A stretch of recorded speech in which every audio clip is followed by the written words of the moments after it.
ابھی بھی شہر کے وہی حالات ہیں اور کوئی جب نئی حکومت آتی ہے انتظامیہ کو بار بار یقین دہانی کرائی جاتی ہے، جب اس طرح کے واقعات ہوتے ہیں تو کچھ ایکشن ہوتے ہوئے دکھائی دیتا ہے.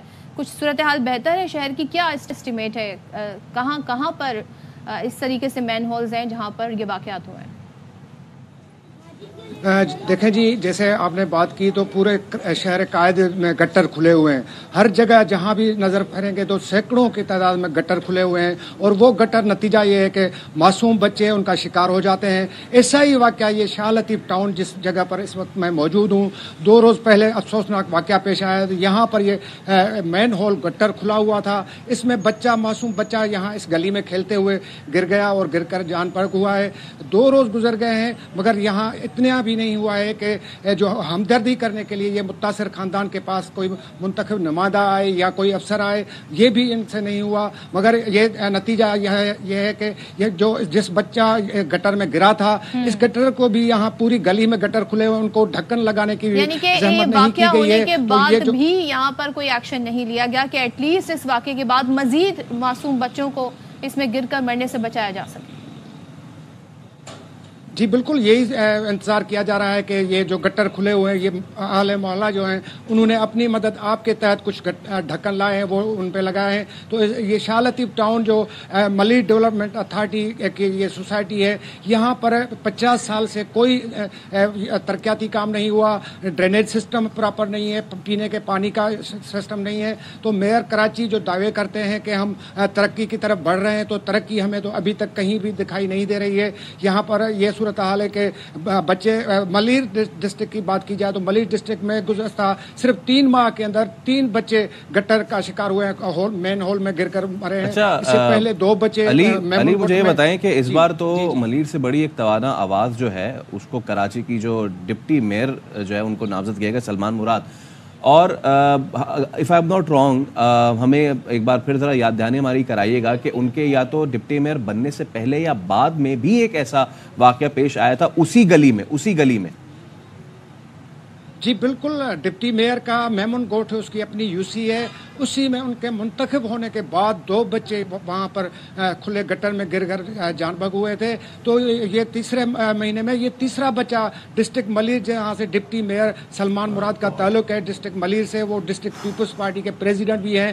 تو یہاں پر اپنے ڈسٹرکٹ میں بھی انہوں نے توجہ نہیں دی، اور ان کے اپنے ہی گاؤں میں، اپنے ہی گوٹھ میں، میمون گوٹھ میں 2 بچے کھلے گٹر میں گر کر جان بحق ہوئے تھے. اور انہوں نے یہ دعوے کیے تھے کہ آگے چل کے ہم کوشش کریں گے. دعوے صرف دعوے رہ گئے ہیں اور ابھی تک اس پر کوئی ایکشن نہیں ہوا. اور ہمیں یاد ہے ابھی کچھ 2 دن پہلے ہی ہم نے اپنے ناظرین کو بتایا تھا کہ 10 ماہ پہلے جو بچہ گٹر میں گرا تھا، فائنلی اس کی FIR کٹ گئی ہے. اور دیکھنا یہ ہے کہ جی اب ان کے خلاف کیا ہوتا ہے. تھینک یو سو مچ علی محمد ہمارے ساتھ. اور اس سارے معاملے میں یہاں پہ یہ اپڈیٹ ہے صدف کہ جہاں اب یہ لیٹسٹ واقعہ ہوا ہے نا شاہ لطیف ٹاؤن میں، جس مین ہول میں وہ بچہ گرا اور مرا، وہ مین ہول ایک خدا نہ خواستہ، خاک کا بدن میرے منہ میں خاک، لیکن شاید ایک اور ایسی واقعے کا انتظار کیا جا رہا ہے کیونکہ وہ مین ہال ابھی بھی انرتھ ہے، جوں کا تو ہے، اس پہ کوئی کاروائی نہیں ہوئی ہے. تو پتہ نہیں شاید شہر کی ہماری قسمت یہی ہے کہ اسی طریقے سے جو بچے ہیں وہ باہر جائیں، وہ کھیلنے کے لیے جائیں.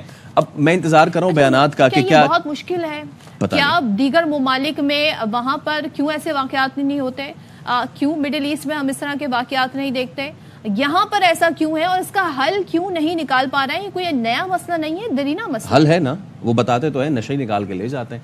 ہر سوال کا جواب میں یہ کہ جی نشے نکال کے لے جاتے ہیں. تو آپ عوام سے گزارش یہ ہے کہ ان نشے کو رپورٹ کریں، بتائیں کہ نکال کے لے جاتے ہیں. جب سب ہم نہیں کرنا ہے، اور جیسے کہ ابھی ہمارے نمائندے علی محمد شربی بتا رہے تھے کہ لوگ جو ہیں وہ خود اپنی مدد آپ کے تحت جو اس وقت کرنے کی کوشش کر رہے ہیں، تو بس اپنی مدد آپ کے تحت. وارننگ سائن وہاں پہ خود ہی لگا دیے اینٹیں رکھ کے، جو لوگ کر سکتے تھے، جو ان کی استطاعت تھی کہ بھائی یہاں سے آپ بچ کے جائیں، گزر کے جائیں. کیا کہہ سکتے ہیں اس پر؟ بالکل بہت ہی خراب صورتحال ہے، اور اس حوالے سے ہم مزید بھی اب بات کریں گے. ہمارے ساتھ ہم نے گفتگو کے لیے بلایا ہے chairman town municipal corporation Atif Ali Khan صاحب کو. عاطف صاحب السلام علیکم. سب سے پہلے تو تھینک یو سو مچ. شام رمضان میں آپ کو خوش آمدید کہتے ہیں. عاطف صاحب، یہی ہمارا سوال ہے کہ اتنا مشکل کام ہے یہ؟ نہیں، اتنا مشکل تو نہیں ہے. دیکھیں، Karachi water and sewerage board کی ذمہ داری میئر کے پاس ہے. انہوں نے آتے ہی کہا کہ ہم یونین کونسل کو ڈھکن دیں گے، تو انہوں نے بامشکل ہے کہ یونین کونسل کو 15 ڈھکن دیے ہیں. لیکن جب سے ہم ٹاؤن بنے اور ہمیں فائنینشیل پاورز ملے، ہم اب تک اپنے ٹاؤن کے اس کے اوپر 1000 کے قریب ڈھکن بنا کر